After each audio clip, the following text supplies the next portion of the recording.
Hello everybody and welcome back to my channel. Finally, Happy New Year. I hope your guys' New Year's have been smooth sailing. Mine has been interesting, but I'm not here to talk about that.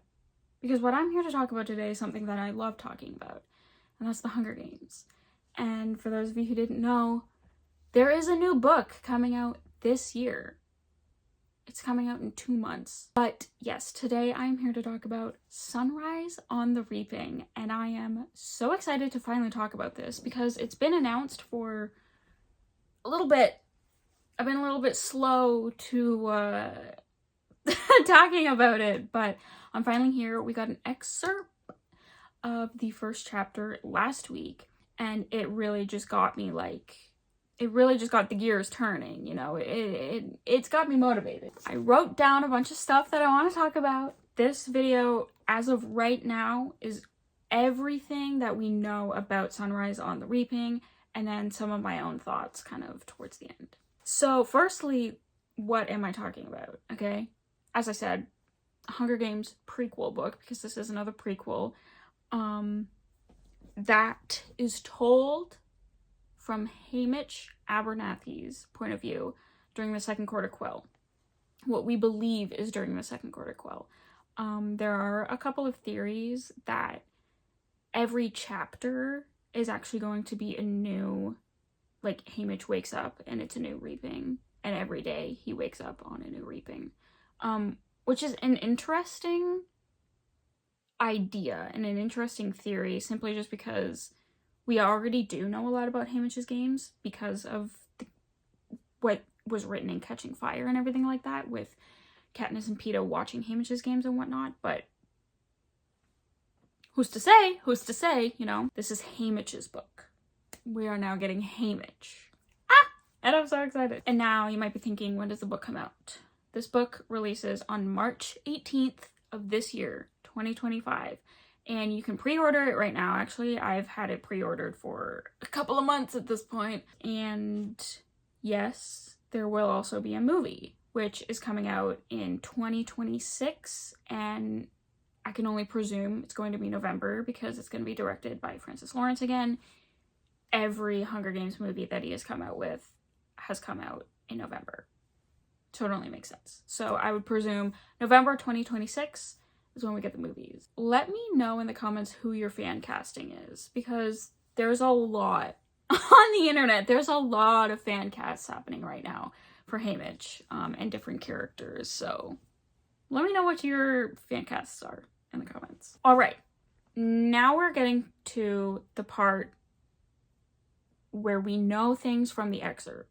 Now we know things that we hadn't known before, you know, because we do already know quite a lot about Haymitch and his games and everything that he kind of went through in those games. But we've never known any of his, like, personal backstory to an extent, you know. In Catching Fire, he did mention, he's like, I don't have any family.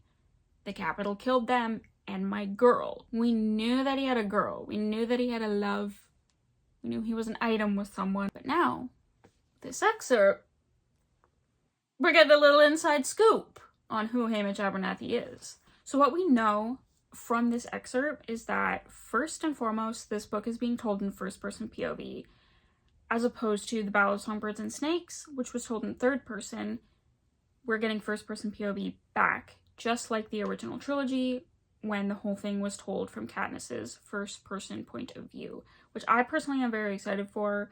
I find first-person POV a lot easier to read and a lot easier to connect to characters. I don't know, it's just something in my brain, my ADHD brain. She doesn't really compute third-person POV the fastest or all that well, so I love a good first-person POV. The second thing, well, what we immediately find out is that Reaping Day is Haymitch's birthday. Which is devastating. Because not only does he get reaped on his birthday once, he gets reaped twice. And then every year after the first one, he's forced to be a mentor. That's just devastating news, really. Suzanne Collins said, let me put the knife in and just dig it a little further. Because Haymitch is already such a sad character. We also find out that he has a younger brother whose name is Sid, and he is 10 years old.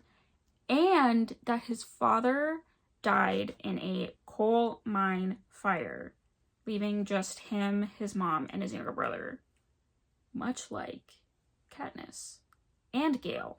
I mean, Gale is a bit different because he has more siblings, but Katniss and Haymitch, their story is like this. It's equal. It's the same, really.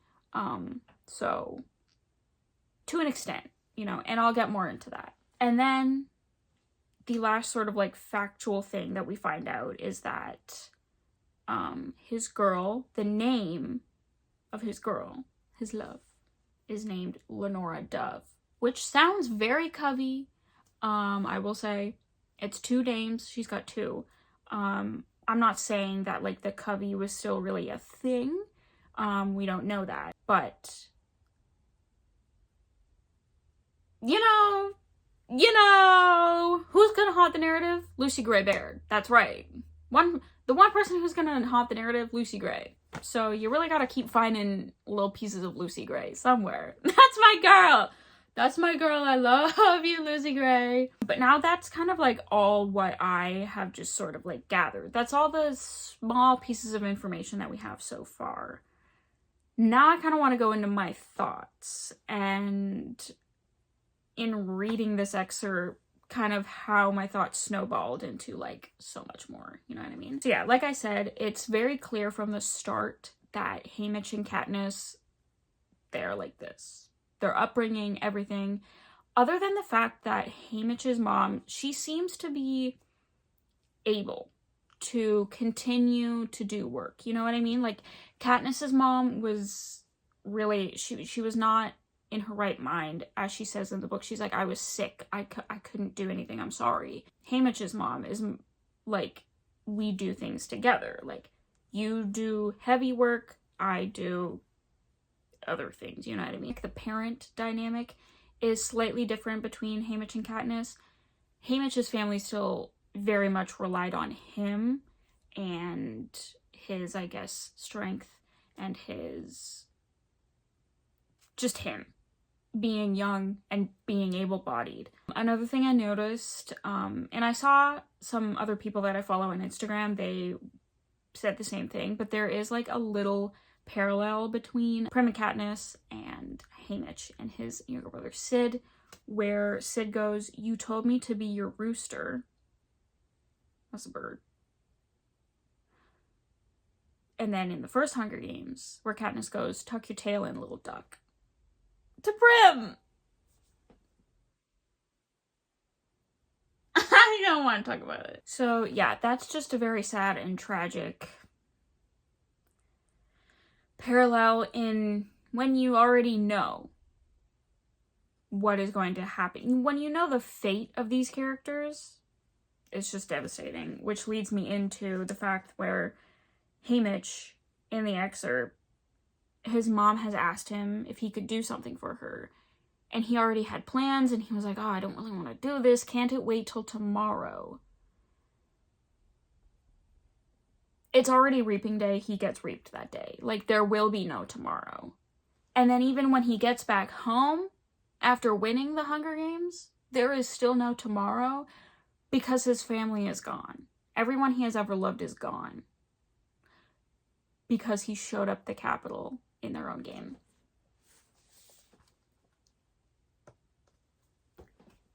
That is why I'm like, I need to talk about this. I need to talk about this with someone. I need to talk about this with y'all because I'm gonna start going crazy maybe if I don't. It's insane to just, again, you know the fate of these characters. You know exactly what's gonna happen. You don't know how it will happen, but you know exactly what is going to happen. So the fact that Suzanne Collins is like, let me create this story with characters that you're probably going to fall in love with, and then I'm going to rip them away from you. Suzanne, please. I could actually be spared. I could really be spared, honestly. It is really kind of crazy how just one little excerpt can really just get the gears going, can make you think and think and think and think and think and think and think, and then not stop thinking until March 18th when the book comes out, until you actually have it in your hands and you're like, I get the answers now. I really just can't wait to get my hands on this book, really. I adore Suzanne Collins and the world that she has built with the Hunger Games, and just every aspect of it is phenomenal. Beyond phenomenal, she's once in a lifetime, really, and I'm so glad that I get to live in the lifetime that Suzanne Collins also happens to be in. Getting to see this version of Haymitch that we've never gotten to see before is just, it's definitely going to be interesting. Very, very sad. I already know it's going to be excruciatingly depressing. You know, Suzanne Collins, she only writes when she has something to say. And so she's got something to say in terms of Haymitch's story, and I can't wait for all of the messaging and everything. It's just going to be too good. I hope you guys enjoyed this video. Let me know your thoughts and everything that you know, and that what you're theorizing or anything Sunrise on the Reaping related, and I will most likely be commenting back and talking with y'all as well, because I need this. I need this for myself, because I love Hunger Games and I could talk about it forever. So yeah. Anyways, I'm gonna go, and I hope you guys enjoyed this video. I love you guys.